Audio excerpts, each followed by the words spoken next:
My name is Kelly Montijo Fink, and I am a singer-songwriter. I'm an educator, wife, mother, kind of a little bit of everything.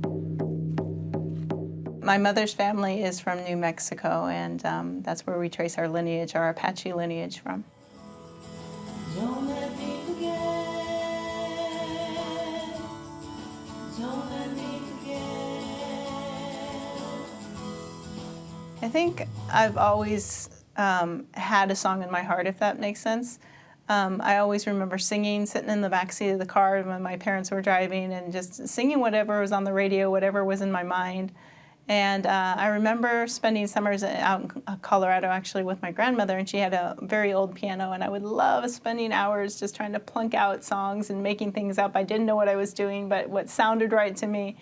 So I just have all these early memories of music in my life, and then trying to create my own, and that was from an early age too. And I don't think I got really serious about writing songs until maybe my late 30s, so kind of a late bloomer.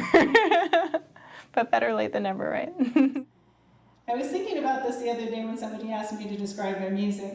I think I should start responding this way. It's like the weather in Iowa. You know what comes next, right? If you don't like it, wait 5 minutes, it'll change. Tonight you're gonna hear multiple genres, because to me every song has a personality and expresses itself in a different way. I think it's just really important, generally speaking, for us to hear each other's stories, because then we can connect better.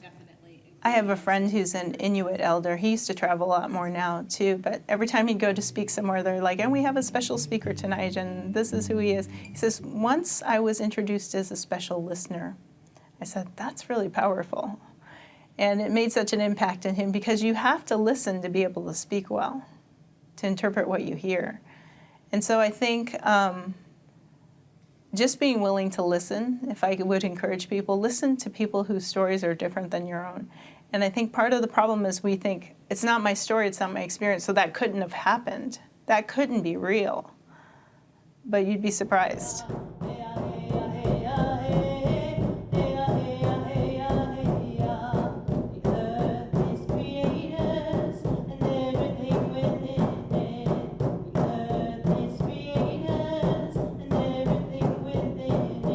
I think with the general population here in Iowa, many people don't have that experience or have never heard native drum music, unless they're going out maybe to the Meskwaki powwow that they have twice a year out in the settlement. I think the general population just is unaware, and so we've been here for such a long time, and to be allowed to come in and asked even to share stories and share songs that are maybe out of the ordinary for a typical Iowan, I think it's a great honor, and it's a great responsibility to share, because it's part of you, it's part of your person, and anytime you do that, you're being vulnerable, right? Whether you'll be received, whether you won't be received, but it's nonetheless your story.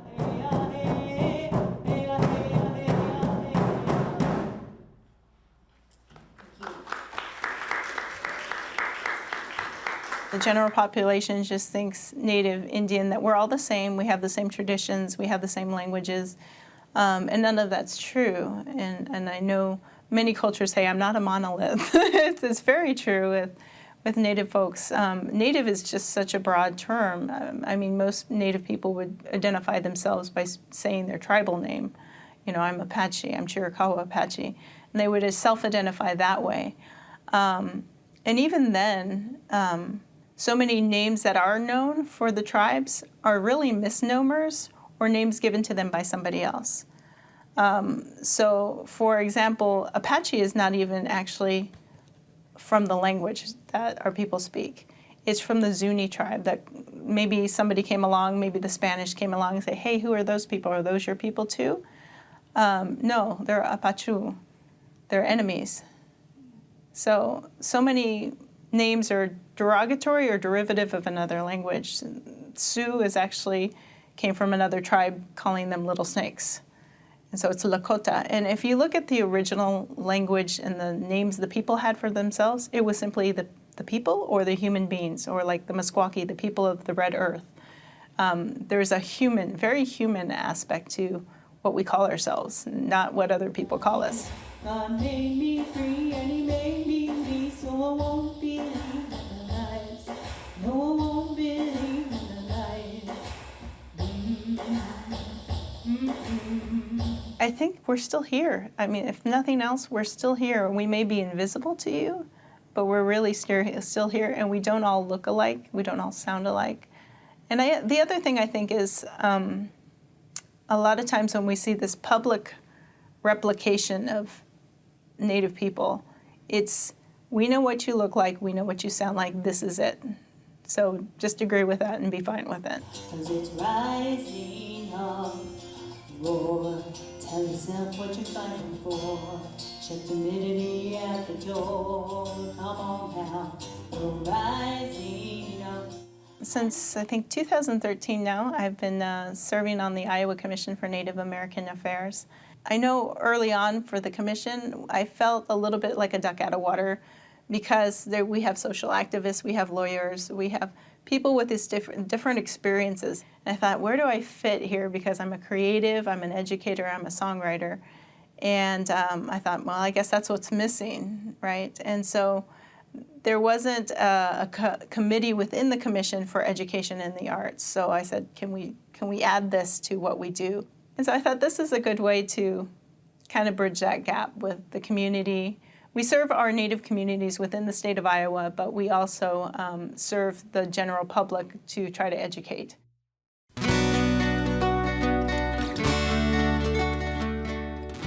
Get to know people that are different than you and find those commonalities, find those connections. I know I've come in with some preconceived ideas to talking about culture-to-culture interactions.